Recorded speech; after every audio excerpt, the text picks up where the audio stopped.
Well, yeah, I mean, we'll just fly to Venice, we'll stay in Venice for a few days, there's a lot of great reasons to go to Venice, and then we'll just get in a taxi and take a taxi from Venice to the cruise port. Don't do that. It's about a 2-hour drive from Venice to Ravenna. It is Sunday, June 16th, 2024, and on this week's edition of Sunday Sofa Time, we're talking about Mediterranean cruise ports that I avoid.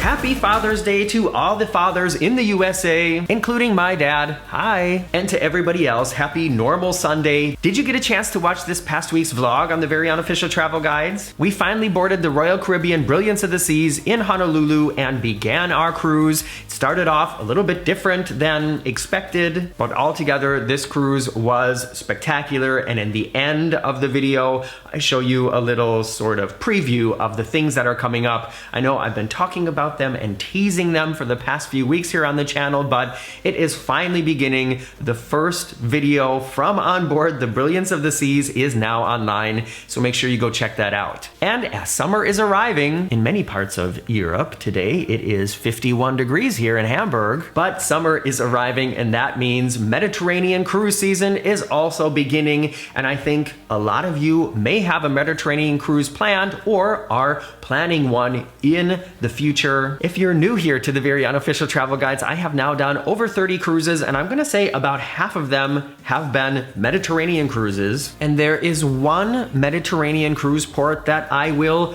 always prefer over all the other ones when we're talking about ports where the cruise will begin or end. Altogether, the most popular mainstream cruise lines like Royal Caribbean, NCL, Disney, there is only a handful of ports that they begin or end their Mediterranean cruises from. We're gonna focus on 4 of them today, and they are Ravenna/Venice, Piraeus/Athens, Civitavecchia/Rome, and Barcelona. If you've been around the Very Unofficial Travel Guides for a while, you will already know which one of these ports I highly recommend and much prefer over the other ones, starting with Ravenna/Venice. If you are not an experienced Mediterranean cruiser, if you've never been to the Med, or maybe if you've never been to Europe, you might be thinking, well, yeah, I mean, we'll just fly to Venice, we'll stay in Venice for a few days, there's a lot of great reasons to go to Venice, and then we'll just get in a taxi and take a taxi from Venice to the cruise port. Don't do that. It's about a 2-hour drive from Venice to Ravenna, and I think it's kind of ridiculous from the cruise lines that they put those two cities' names together as if this is like one stop. Venice and Ravenna are not close to each other. So if you are flying into Venice and planning to stay there for a few days before the cruise, you're gonna be taking a taxi or the train from the Venice airport into the city. And then if you wanted to take public transportation to the cruise port in Ravenna, you're gonna be taking a train to another train and then have to take a bus to the ship. Not cute. And as with trains and public transportation in Europe, when they're working, they're very efficient and it's great, but sometimes they don't. Just like the Lufthansa pilots, train engineers love to go on strike. So if you were planning to take the public transportation to the port, as an experienced traveler and somebody who always tries to find the least expensive way, knowing that I'd be transferring from one train to another and then also taking a bus, just makes me nervous, and I don't think that that would be the way that I would do it, even though those are the ways that I usually look for. You can fly to Bologna and then take the train from Bologna to the cruise port, and then you just have train to the port and then port bus to the ship. But the Bologna airport is much smaller, and it's gonna be a little bit trickier to find a flight to get to that airport compared to the Venice airport, which is a much more sort of international airport. So if you are cruising to or from Ravenna/Venice, really the best and easiest thing to do is to just book the transportation that the cruise line provides. That is going to be the least stressful way, but probably also one of the most expensive ways, and don't take a taxi. By the way, just full disclosure,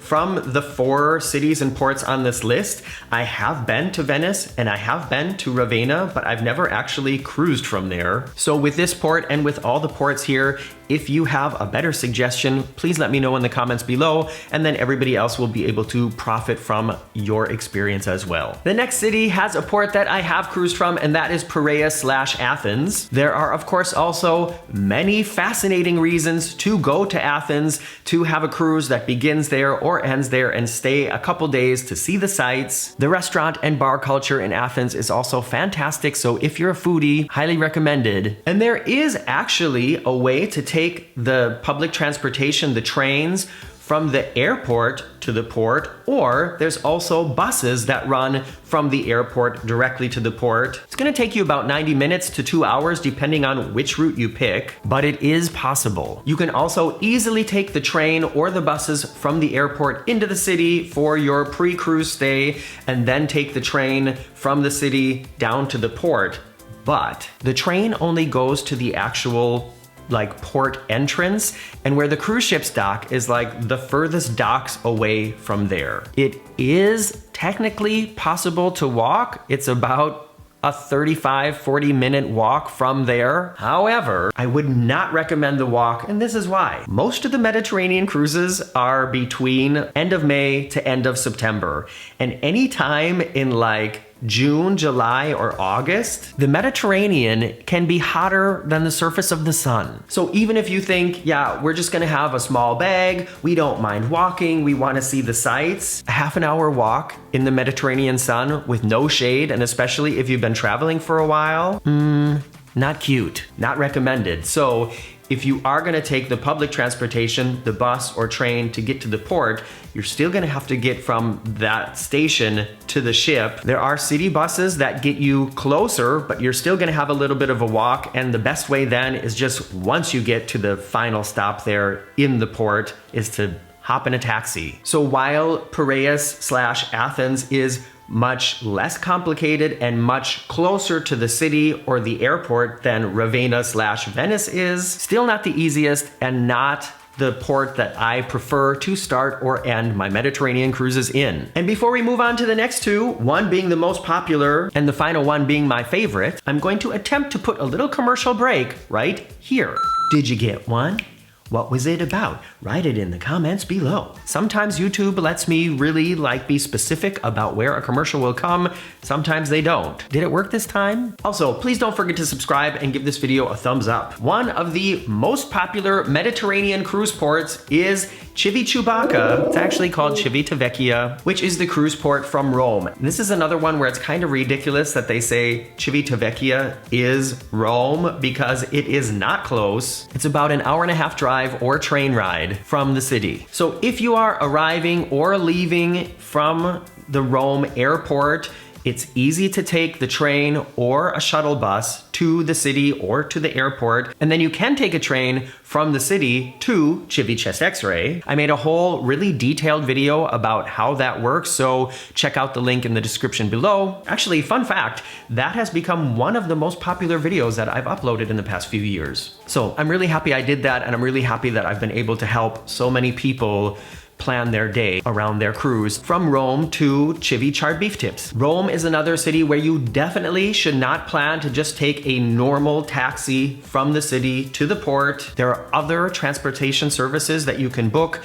shared taxis, shared shuttle buses. Most of the time, the cruise lines will offer some kind of shuttle bus either from the airport to the port, which means you'll be going back from the city to the airport to get in the bus to get to the ship. I think some of them stop at some major hotels, so if you book an entire package, that might mean that the cruise bus will pick you up at the hotel. Can somebody please confirm if that is a thing and what cruise lines do it and maybe what hotels they do it from? Just like in Venice and just like in Athens, the port in Rome is not close. And so you're gonna have to organize some kind of transportation, and you will have an extended travel time to get from the city to the ship. And of course, whether you're taking a vehicle that travels on the road, a shared shuttle or a bus, or the train, those are things where I feel like something can always go wrong. There are train strikes. There are reasons that they have to shut down whole stretches of train tracks. There can be traffic jams, huge accidents that block entire highways. If you are beginning or ending your cruise in Barcelona,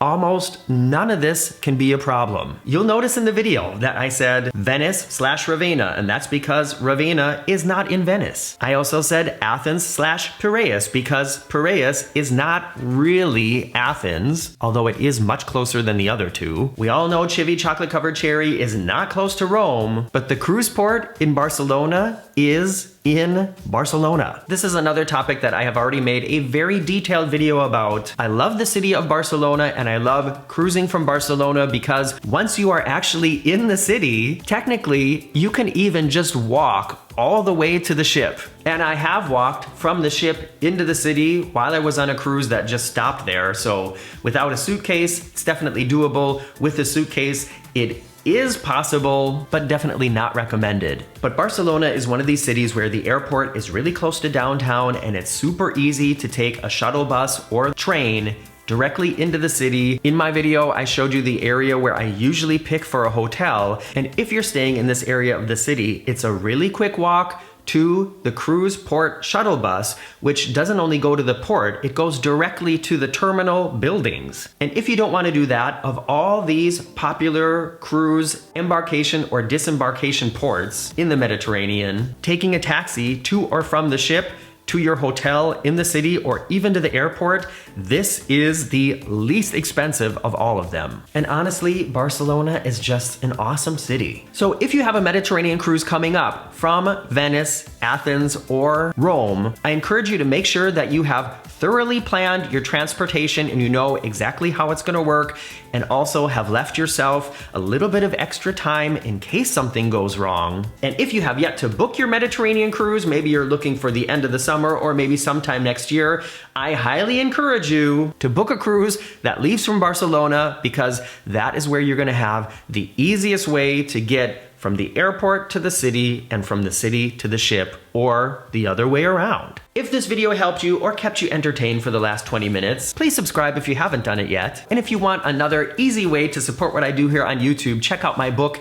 Getting Stitches on a Cruise Ship. You can learn a little bit about my life before I started making YouTube videos full time, what it's like to do it now, and then read some short stories of weird, kind of crazy things that have happened to me around the world. It's available on Amazon now, and it's a great way to support what I do here on YouTube. In next week's travel vlog, we arrive on the island of Kauai, are greeted by a huge pod of dolphins, and then explore some of the island's natural wonders, including the gigantic volcano crater up at the top, a lava tube, and Rainbow Falls. So make sure you check back in a couple days when that video goes online. I'm Morgan from the Very Unofficial Travel Guides. See you soon.